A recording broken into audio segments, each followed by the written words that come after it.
أعوذ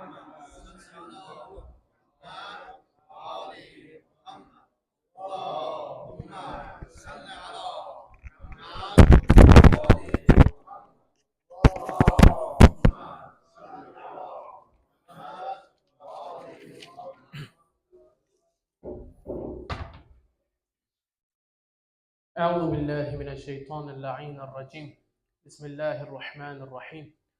الحمد لله رب العالمين، والصلاة والسلام على سيد الأنبياء والمرسلين، حبيبنا وشفيع ذنوبنا أبي القاسم محمد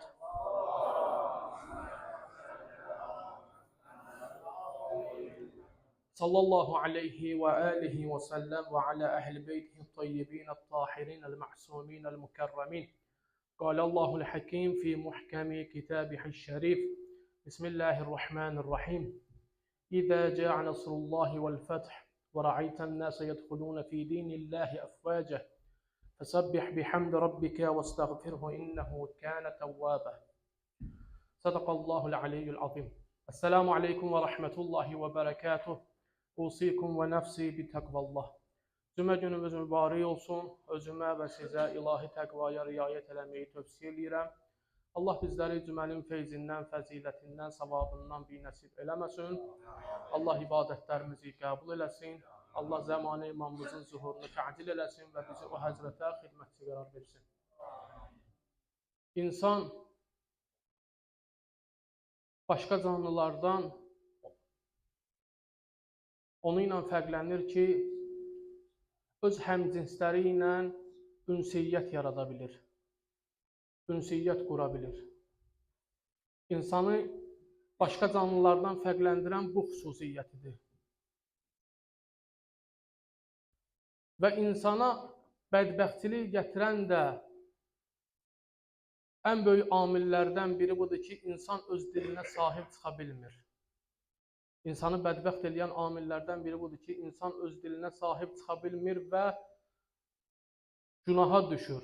Bəzi günahlar var ki, biz onun üzərindən keçirik. Elə bilirik ki, bu bizim həyatımızın bir formasıdır. Bu cürünə görmüşük, bu cürünə də yaşayırıq və bu cürünə də olmalıdır.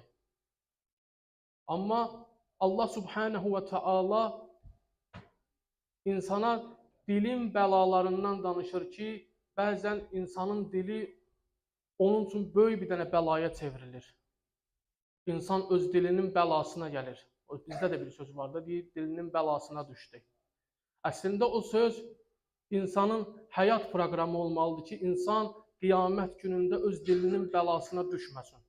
Allah Qur'an-ı Kərimdə bir neçə yerdə öz bəndələrinə vay olaraq səslənir, müraciət edir.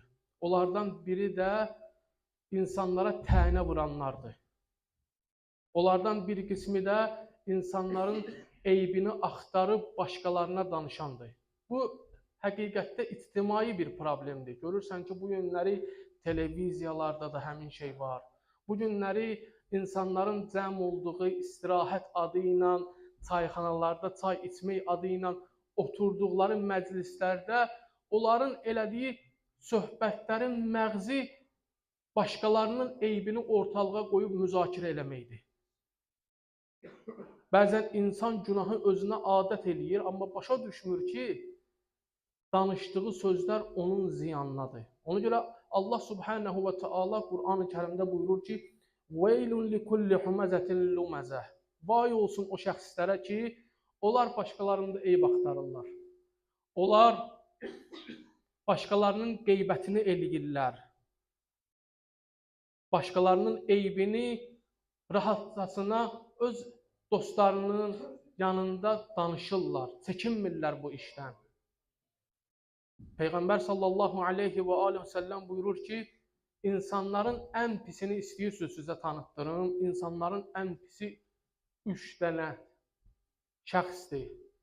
Ən pis insanlar o insanlardır ki, insanların arasında qeybət eləyirlər. Qeybət eləyirlər və insanların arasında xəbər aparıb gətirirlər. Allahın xəbərçi bəndədən xoşu gəlmir. Xoşu gəlmir ki, bundan ona danışsın, ondan buna danışsın. Amma danışdıranda onu, soruşanda onu bir kəlmə söz deyir ki, mən həqiqəti deyirəm. Mən olan şeyi deyirəm. Allah olan şeyi danışmağı belə insana icazə vermir. Adını qoyur qeybət. Və Qur'an-ı Kərimdə baxsaq Allah qeybətin barəsində bu cür insanlara müraciət edir ki, heç xoş gələr sizə ki, öz qardaşınızın ətini yeyəsiz, xoş gəlməz. Qeybət o cür bir böyük bir günahdır ki, Allah onu doğma qardaşın ətini yeməyə bənzədir. Və buyurur ki, qeybət eləyən şəxsi qəbir əzabı gözləyir. Qeybət eləyən şəxsi qəbir əzabı gözləyir ki, onu qəbirdə böyük bir sıxıntı gözləyir. Bunu Peyğəmbər xəbər verir ki, qeybət eləyəndə diqqət elə. Bu günahdan çəkin, bu adəti özündə yığışdır. Söhbət olsun deyənə başqalarının eyibləri barəsində, başqalarının elədiyi günahlar barəsində danışma. Özünü bilən kimi göstərmə. Peyğəmbər sallallahu aleyhi və aleyhi və səlləm buyurur ki, 3 nəfəri qəbr əzabı gözləyir. Yəni, özlərini hazır eləsinlər qəbr əzabına. O şəxsləri qəbirdə Allah mələikə təyin edib ki, onları o qəbirdə sıxsın. Onlardan biri odur ki, qeybət eləyən. Qəbir əzabı onu gözləyir. İkinci, xəbərçilik eləyən. Və üçüncüsü odur ki, öz paklığına diqqət eləməyən. Bu hədisdən məqsəd öz paklığına diqqət eləməyən şəxsdən məqsəd ayaq üstə, üzr istəyirəm, təharətə gedən şəxslərdir. Qəbir onları sıxacaq. Və ardınca Peyğəmbər sallallahu aleyhi və aleyhi və səlləm buyurur ki, qeybət aciz insanların işidir. Aciz insanların son cəhdidir. Bir insan ki, başqasının üzünə həqiqətlərə deyə bilmir, onun arxası ilə danışır, onun acizliyini göstərir. Bir nəfər gəldi Peyğəmbər sallallahu aleyhi və aleyhi və səlləmin yanına qeybət barəsində soruşdu ki, ya Rasulallah, mən olanı deyirəm axı, olanı danışıram axı. Peyğəmbər cavab verir ki, sən hələ olanı danışdığına görə qeybətdir. Ki, Allah istəmir bir bəndənin eyibləri açılsın. Bir bəndənin eybini başqasının yanında atasan. Sən olmayan şeyi danışsaydın, o böhtan idi. Biz bəzən bu şeyləri səhv salırıq ki, deyirik ki, mən olan şeyi danışdım da, olan şeyi görmüşəm, onu deyirəm. Allah hər gördüyünü sənə danışmağa mükəlləf eləməyib. Sənin vəzifəndir, hər gördüyünü danışasan. Ardınca İmam Hüseyn əleyhissalam bizə bir gözəl bir hədisdə buyurur ki, Allah 4 şeyi 4 şeydə gizlədib. 4 qiymətli bir əməli 4 şeydə gizlədib ki, insanlar bəzən o şeydən qəflətdədirlər. Buyurur ki, Allah öz razılığını yaxşı işlərdə gizlədib. Ona görə hər yaxşı işi balaca olsa belə onu xırda hesab eləmə. Deməklə ki, bu az əməldir, bu yüngül bir yaxşı iş idi. Yox, mən elədim onu. Bəzən insanın elədiyi yaxşı bir əməl, yaxşı bir iş az hesab eləsə belə Allahın yanında böyük hesab olunur.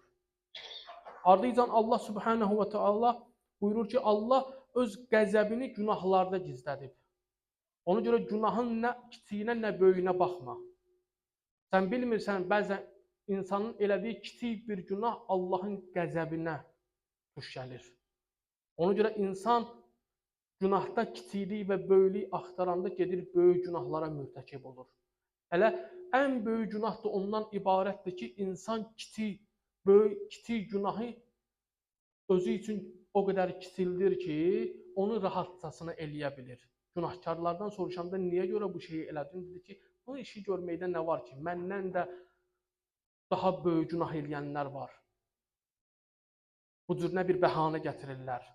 Ardınca İmam Hüseyn əleyhissalam buyurur ki, Allah öz dostlarını cəmaatın içərisində gizlədib. Ona görə cəmaatın içərisində bəndələrlə o cürlə münasibət qurun ki, onları heç vaxt alçatmayın, onların eyiblərini açıb ortalığa qoymayın, onların qeybətini eləməyin, onlarla nalayiq davranmayın. Ardınca İmam Hüseyn əleyhissalam buyurur ki, Allah öz icabətini, yəni öz bəndəsinə olan icabətini duada qərar verib. Ona görə dua eləyərkən deməklə ki, mənim bu duam qəbul olmaz. Bəzən insanın həvəssiz elədiyi elə bir dua qəbul olur ki, insanın ondan xəbəri olmur. Hətta İmam Hüseyn əleyhissalam bu cür nə deyir ki, insan bəzən həvəssiz elədiyi dua Allahın yanında qəbul olur ki, insan onu yüngül hesab eləyirdi. İmam Hüseyn əleyhissalam bu hədislə bizə onu çatdırmaq istəyir ki, insanın elədiyi bütün əməllər Allahın yanında bir mizanı var. Və heç vaxt elədiyiniz əməlləri yüngül hesab eləməyin. Heç vaxt elədiyiniz əməllərdə deməyin ki, mənim elədiyim yaxşı bir əməl az bir iş idi, mən onu gördüm. Çünki İmam Əli əleyhissalamdan gəlirlər, soruşurlar ki, ya əmir əl-müminin, biz yaxşılıq eləmək istəyirik, amma bizim o imkanlarımız yoxdur ki, o yaxşı işi daha çox eləyək. İmam gözəl bir cavab verir, buyurur ki, verməmək ondan da pisdir. Sən azı ver, verməməyin ondan daha azdır. İnsan bəzən görürsən ki, azı verməkdən çəkinir, özünə bəhanə gətirir ki, məndə azdır yaxı, mən imkan eləyə bilmirəm, o az bir imkanımla yaxşılıq eləyim. Əhl-i Beyt imamı buyurur ki, sənin verməməyin ondan daha azdır. Və bir dəfə Cəbrail əleyhissalam Peyğəmbərə nazil olur və xəbər verir ki, ya Rasulallah, əgər Allah bizi məmur eləsəydi, biz yer üzərində ibadət eləsəydik, Allaha ibadət eləsəydik, Allah bizi ibadəti bizə vacib eləsəydi yer üzərində, biz bu üç şeyi heç vaxt tərk eləməzdik. Bu üç işi. O üç işdən biri budur ki, müsəlmana su verməyi, müsəlmana yardım eləməyi heç vaxt tərk eləməzdik. Əgər Allah bizdən ibadət istəsəydi yer üzərində, necə ki Allah insanlardan ibadət istəyir, ki sözü xəlq eləmişəm, sözün vəzifələrimizdən biri Allaha ibadət eləməkdir. Cəbrail əleyhissalam buyurur ki, o əzəmətində ki Allah bizdən ibadət istəsəydi yer üzərində, bizi məmur eləsəydi, biz müsəlmana su verməyi, müsəlmana yardım eləməyi heç vaxt tərk eləməzdik. Allaha ibadətlə yanaşı müsəlmanlara yardımımızı göstərərdik. Bu günləri dünya elə bir vəziyyətə gəlib çatıb ki, göz önündədir. İslam dünyasında müsəlmanlara zülmlər olunur. Aclıqla, susuzluqla. Amma görürsən ki, müsəlmanların az bir hissəsi ona reaksiya verirlər. Bəziləri bu məsələdə susurlar. Bəziləri bu məsələyə reaksiya vermirlər. Ona görə insan öz müsəlman qardaşının qayğısına qalmalıdır. Müsəlmanın dərdini çəkməlidir. İctimai olaraq müsəlmanın barəsində düşünməlidir. Yəni ki, ancaq mənə gəlsin, mən doyum, mənim ailəm yaxşı yaşasın. Müsəlman bu cürünə yaşamaz. İslam Peyğəmbəri İslam ümmətini bu cürünə tərbiyələndirməyib. İslam ümmətini paylaşmağı öyrədib. Ardınca Cəbrail əleyhissalam Peyğəmbərə buyurur ki, əgər biz yer üzərində ibadət eləsəydik, ikinci bu işi tərk eləməzdik. O işlərdən biri budur ki, ailələrə kömək eləyərdik. Bu günləri həqiqətən də evli insanlara istər maddi, istər mənəvi kömək eləyənlər bilsinlər ki, onların savabı Allahın yanında daha çoxdur, daha böyükdür. Bu günləri ailələrin, evli insanların maddi problemlərindən çox mənəvi problemləri var. O mənəvi problemləri aradan qaldırmaq lazımdır. Cəmiyyətdə qadın-kişi bərabərliyi görürsən ki, ailələrə elə bir zərbələr vurur ki, hətta çox ailələr dağılmaq vəziyyətinə gəlib çatır. Yəni, bu insanların arasında danışılmalı olan bir mövzulardır. Bu günləri ailə dəyərləri cəmiyyətdə itmək üzrədir. Gəlinin qaynana və qaynatasına qarşı olan münasibəti, oğlanın qız tərəfinin qohumlarına olan münasibəti görürsən ki, aləm qarışıb bir-birinə. İnsanlar ailə dəyərlərini itirmək üzrədir. Elə başa düşür ki, evləndim, day mənim evimə heç kim gəlməsin. Amma İslam bizə onu öyrədir ki, bir insanın evinin bərəkəti onun evinə gələn qonaqlandır. Onun evində açılan süfrə iləndir. Bir nəfərə o evdə ikram olunan təamlandır. Amma insanlar bu şeyləri unudublar, yadlarından çıxır. İtirmək üzrəyik bu dəyərləri. Ardınca Cəbrail əleyhissalam buyurur ki, ya Rasulallah, əgər biz yer üzərində ibadət etməli olsaydıq, cəmaatın günah və eyiblərini örtərdik. Cəmaatın günah və eyiblərini açıq-aşkarda danışmazdıq. Əgər bir insan indi xəta eləyib, cahillik ucbatından günaha düşübsə, onu insanların arasında yaymaq çox belə deyim, mənəvi cinayətlərdən biridir. Ən böyük mənəvi cinayətdir. O insanın özünün mənəviyyatsızlığından xəbər verir ki, sən başqalarının elədiklərini, nöqsanını, eybini, sən insanların arasında rahatçılıqla danışa bilirsənsə, sənin özündə böyük bir nöqsan var. Və o nöqsanı bu aradan qaldırmalısan. Peyğəmbər sallallahu aleyhi və aleyhi və səlləm buyurur ki, hər kəs din qardaşının eybini örtsə, Allah subhanahu və taala ona axirətdə eyblərini örtər. Onun axirətdə eyblərini örtər. Onun eyblərini faş eləməz insanların arasında. Başqa bir yerdə Peyğəmbər sallallahu aleyhi və aleyhi və səlləm bunun tam əksi olan bir hədis deyir ki, əgər bir insan öz din qardaşının eyblərini insanların arasında faş eləsə, unutmasın ha, bilsin ki, özü də o günaha, o eybə mübtəla olmamış bu dünyadan getməyəcək. Yəni, özünə qarşı da gələcək həmin şey, öz başına gələcək, özü də o şeylə imtihan olunacaq. Ona görə insan öz dilinə sahib çıxmalıdır. Əməllərinin salamat olmasından ötəri öz dilinə sahib çıxmalıdır ki, onun üçün nicat yolu olsun. Ona görə Allah subhanahu və taala insana öz dilinin bəlasına düşməməkdən ötəri gəlirlər Əhl-i Beyt imamından soruşurlar ki, niyə görə Allah dilin qarşısında iki dənə belə deyək çəpər qərar verib? Bir onu dişlərlə örtüb, bir də onun üstünə ətdən dodaq tikib. Cavab verir ki, insan öz dilinə sahib çıxsın.